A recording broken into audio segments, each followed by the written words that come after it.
दुनिया का सबसे पावरफुल देश अमेरिका, एक ऐसा नेशन जिसके पास इतनी मिलिट्री कैपेबिलिटी है कि वो दुनिया के किसी भी कोने में कुछ ही मिनट्स में स्ट्राइक कर सकता है, जिसका ग्लोबल इन्फ्लुएंस पॉलिटिक्स, इकोनॉमी और सिक्योरिटी के हर लेवल पर क्लियरली दिखता है और जिसे अक्सर अल्टीमेट सुपर पावर माना जाता है। लेकिन इसी दुनिया में एक दूसरा देश भी है, ईरान, जो सालों से इकोनॉमिक सैंक्शंस, इंटरनेशनल प्रेशर और डिप्लोमेटिक आइसोलेशन का सामना कर रहा है, जिसके ऊपर लगातार रिस्ट्रिक्शंस लगाए गए हैं, जिसे ग्लोबल सिस्टम में लिमिट करने की कोशिश की गई है। फिर भी एक सरप्राइजिंग रियलिटी सामने आती है कि इतने प्रेशर के बाद भी ईरान ना झुक रहा है, ना अपनी पोजीशन चेंज कर रहा है, ना ही ओपनली डर दिखा रहा है। और यही जगह सबसे बड़ा सवाल खड़ा करती है कि आखिर ऐसा क्यों है? क्यों एक कंपैरेटिवली कमजोर देश एक सुपर पावर के सामने अपनी स्टैंड्स पर इतना स्ट्रांगली टिका हुआ है?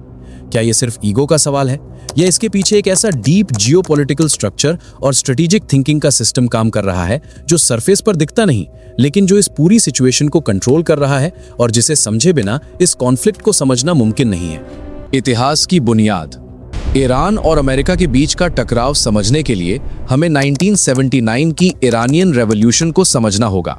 ये सिर्फ एक पॉलिटिकल चेंज नहीं था, बल्कि एक ऐसा हिस्टोरिकल टर्निंग पॉइंट था जिसने ईरान की पूरी आइडेंटिटी, उसकी सोच और उसकी ग्लोबल पोजीशनिंग को रीडिफाइन कर दिया। रेवोल्यूशन से पहले ईरान पर शाह का रूल था, जो अमेरिका का एक स्ट्रॉन्ग एलाय माना जाता था, और इस अलायंस के थ्रू अमेरिका मिडिल ईस्ट में अपनी स्ट्रेटेजिक पकड़ बनाए रखता था। सरफेस पर देखा जाए तो उस टाइम ईरान में मॉडर्नाइजेशन हो रही थी, इंफ्रास्ट्रक्चर डेवलप हो रहा था, सिटीज मॉडर्न बन रही थी और वेस्टर्न लाइफस्टाइल का इन्फ्लुएंस बढ़ रहा था। लेकिन इस डेवलपमेंट के नीचे एक साइलेंट डिससैटिस्फैक्शन भी ग्रो कर रहा था। आम लोगों को लगने लगा था कि उनकी कल्चर, उनकी आइडेंटिटी और उनके ट्रेडिशनल वैल्यूज धीरे धीरे कमजोर हो रहे हैं। और सबसे इंपॉर्टेंट बात, उन्हें यह महसूस होने लगा था कि देश के डिसीजंस उनके लिए नहीं, बल्कि बाहरी पावर्स के इन्फ्लुएंस में लिए जा रहे हैं। जैसे जैसे ये फीलिंग स्ट्रांग होती गई, वैसे वैसे सोसाइटी के अलग अलग सेक्शंस, स्टूडेंट्स, रिलीजियस ग्रुप्स और आम जनता एक कॉमन डिससैटिस्फैक्शन के पॉइंट पर आ गए और फिर प्रोटेस्ट शुरू हुए, जो धीरे धीरे इतने बड़े हो गए कि उन्होंने पूरे सिस्टम को चैलेंज कर दिया। 1979 में ये प्रोटेस्ट्स एक फुल स्केल रेवोल्यूशन में कन्वर्ट हो गए, जिसमें शाह को पावर छोड़नी पड़ी और एक नया सिस्टम एस्टैब्लिश हुआ, इस्लामिक रिपब्लिक, जिसका कोर प्रिंसिपल ही ये था कि ईरान किसी भी एक्सटर्नल पावर के सामने झुकेगा नहीं। यहीं से एक परमानेंट आइडियोलॉजिकल शिफ्ट आता है, जहां अमेरिका सिर्फ एक कंट्री नहीं रहता, बल्कि एक सिंबल बन जाता है एक्सटर्नल इंटरफेरेंस का, जिसका अपोज करना ईरान की आइडेंटिटी का पार्ट बन जाता है। और इसी वजह से आज का कॉन्फ्लिक्ट किसी एक डिसीजन का रिजल्ट नहीं, बल्कि हिस्ट्री से ड्रिवन एक कंटिन्यूअस पैटर्न है। ईरान के लिए अमेरिका के सामने झुकना एक नॉर्मल डिप्लोमेटिक स्टेप नहीं है, बल्कि एक ऐसा डिसीजन है जो उसके पूरे पॉलिटिकल सिस्टम को फंडामेंटली वीक कर सकता है, क्योंकि हर कंट्री अपनी लेजिटिमेसी एक नैरेटिव के थ्रू बिल्ड करती है, और ईरान का नैरेटिव रेजिस्टेंस, इंडिपेंडेंस और एक्सटर्नल प्रेशर के खिलाफ खड़े रहने पर बेस्ड है।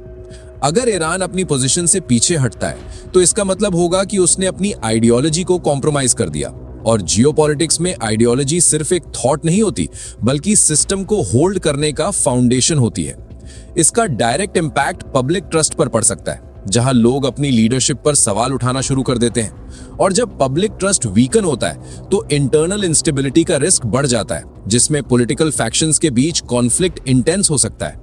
इसके अलावा एक और इंपॉर्टेंट फैक्टर है ग्लोबल परसेप्शन, क्योंकि इंटरनेशनल सिस्टम में कंट्रीज एक दूसरे को सिर्फ पावर से नहीं, बल्कि इमेज के बेसिस पर जज करती हैं। और अगर एक बार ये सिग्नल चला गया कि ईरान प्रेशर में आकर अपनी पॉलिसीज चेंज कर सकता है, तो फ्यूचर में उस पर और ज्यादा प्रेशर बिल्ड किया जाएगा। इसी वजह से ईरान एक रिजिड स्टांस मेंटेन करता है, जहां वो शॉर्ट टर्म लॉसेस एक्सेप्ट कर लेता है, लेकिन लॉन्ग टर्म इमेज को कॉम्प्रोमाइज नहीं करता, क्योंकि उसके लिए झुकना एक टैक्टिकल डिसीजन नहीं, बल्कि स्ट्रेटेजिक कोलैप्स हो सकता है। पार्ट 3, असली पावर स्ट्रैटेजी, ना कि साइज। सरफेस लेवल पे देखा जाए तो ईरान अमेरिका के मुकाबले कमजोर लग सकता है, लेकिन जियोपॉलिटिक्स में पावर सिर्फ नंबर्स और टेक्नोलॉजी से डिफाइन नहीं होती, बल्कि इस बात से होती है कि कोई कंट्री अपनी लिमिटेशंस को समझकर कैसे स्ट्रैटेजी डिजाइन करती है। ईरान ने कन्वेंशनल वॉरफेयर के बजाय एसिमेट्रिकल वॉरफेयर का मॉडल अडॉप्ट किया है, जिसका मतलब है एनिमी की स्ट्रेंथ के अगेंस्ट डायरेक्ट फाइट ना करना, बल्कि उसकी वीकनेसेस को टारगेट करना।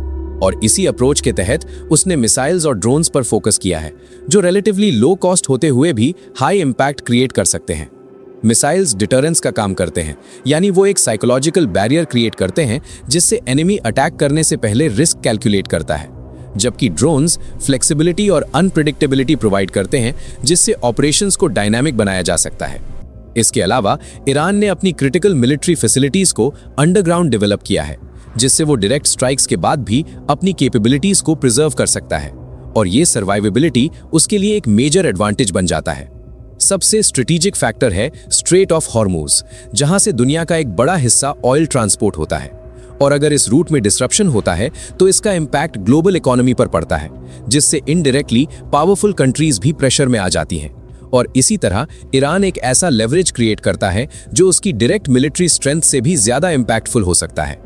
ईरान का प्राइमरी ऑब्जेक्टिव किसी ट्रेडिशनल सेंस में जीतना नहीं है, बल्कि सिचुएशन को इतना कॉम्प्लेक्स बनाना है कि एनिमी क्लियर डिसीजन ना ले सके, क्योंकि डायरेक्ट वॉर्स प्रिडिक्टेबल होते हैं जहां क्लियर बैटलफील्ड और क्लियर आउटकम्स होते हैं। लेकिन मॉडर्न कॉन्फ्लिक्ट्स में अनप्रिडिक्टेबिलिटी एक पावरफुल वेपन बन चुकी है। ईरान इस कॉन्सेप्ट को डीपली यूज करता है, जहां वो कॉन्फ्लिक्ट को एक सिंगल डायमेंशन में नहीं रखता, बल्कि उसे मल्टीपल लेयर्स में स्प्रेड करता है, जिससे रिस्पॉन्स का एग्जैक्ट नेचर अनसर्टन हो जाता है। और जब अनसर्टेनिटी बढ़ती है तो डिसीजन मेकिंग नेचुरली स्लो हो जाती है। ये डिले ईरान के लिए एक एडवांटेज बन जाता है, क्योंकि वो इस टाइम का यूज करके अपनी पोजीशन को एडजस्ट करता है और नए ऑप्शंस डेवलप करता है। इस स्ट्रैटेजी का साइकोलॉजिकल इम्पैक्ट भी होता है, जहां एनिमी को हर स्टेप पर रिस्क कैलकुलेट करना पड़ता है, और जब रिस्क हाई और अनक्लियर होता है तो अग्रेसिव एक्शंस कम हो जाते हैं। इस तरह ईरान बिना डायरेक्ट कॉन्फ्रंटेशन के भी अपनी पोजीशन स्ट्रांग बनाए रखता है, और ये अप्रोच ट्रेडिशनल वॉरफेयर से अलग होते हुए भी इक्वली इफेक्टिव प्रूव होती है, क्योंकि यहाँ जीत का मतलब ओपोनेंट को डिस्ट्रॉय करना नहीं, बल्कि उसे कंट्रोल में रखना होता है।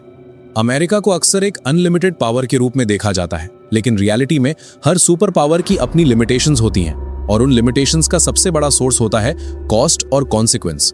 क्योंकि मॉडर्न वॉर्स सिर्फ बैटलफील्ड तक लिमिटेड नहीं रहते, बल्कि उनका इम्पैक्ट इकोनॉमी, पॉलिटिक्स और ग्लोबल रिलेशंस पर भी पड़ता है। पास्ट कॉन्फ्लिक्ट्स ने यह दिखाया है कि long term Wars extremely expensive होते हैं, जहां फाइनेंशियल कॉस्ट के साथ साथ ह्यूमन कॉस्ट और पॉलिटिकल कॉस्ट भी होती है, और जब किसी वॉर का आउटकम अनसर्टेन हो तो रिस्क और बढ़ जाता है। ईरान के केस में सिचुएशन और कॉम्प्लेक्स हो जाती है, क्योंकि ये एक आइसोलेटेड कॉन्फ्लिक्ट नहीं रहेगा, बल्कि एक रीजनल क्राइसिस में कन्वर्ट हो सकता है, जहां मल्टीपल कंट्रीज इनडायरेक्टली इन्वॉल्व हो सकती हैं। इसलिए अमेरिका एक कैलकुलेटेड अप्रोच अडॉप्ट करता है, जहां वो फुल स्केल वॉर के बजाय सैंक्शंस, डिप्लोमैटिक प्रेशर और लिमिटेड एक्शंस का यूज करता है, जिससे वो अपना ऑब्जेक्टिव परसू कर सके बिना एक अनकंट्रोलेबल सिचुएशन क्रिएट किए।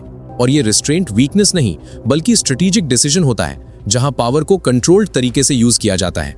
फाइनल कंक्लूजन, ईरान का अमेरिका के सामने ना झुकना किसी एक रीजन का रिजल्ट नहीं है, बल्कि हिस्ट्री, आइडेंटिटी, स्ट्रैटेजी और ग्लोबल सिस्टम के मल्टीपल फैक्टर्स का कंबाइंड आउटकम है, जहां हर एलिमेंट एक दूसरे को सपोर्ट करता है और एक स्ट्रॉन्ग पोजीशन क्रिएट करता है, जिसे ब्रेक करना आसान नहीं होता। ईरान के लिए झुकना अपनी आइडेंटिटी को कॉम्प्रोमाइज करना होगा, जबकि अमेरिका के लिए फुल कॉन्फ्रंटेशन एक हाई रिस्क डिसीजन होगा। और इसी वजह से दोनों एक ऐसे बैलेंस में ऑपरेट कर रहे हैं जहां कॉन्फ्लिक्ट एग्जिस्ट करता है लेकिन कंट्रोल के अंदर रहता है। और ये सिचुएशन तब तक कंटिन्यू करेगी जब तक अंडरलाइंग फैक्टर्स चेंज नहीं होते। ये कहानी सिर्फ दो देशों के बीच के टकराव की नहीं है, बल्कि एक ऐसे ग्लोबल सिस्टम की है जहां पावर का मतलब सिर्फ स्ट्रेंथ नहीं, बल्कि स्ट्रैटेजी, पेशेंस और टाइमिंग होता है। और इस सिस्टम में जीत अक्सर उसकी होती है जो सबसे ज्यादा समय तक टिकता है और हर सिचुएशन में अपनी पोजीशन को मेंटेन कर पाता है।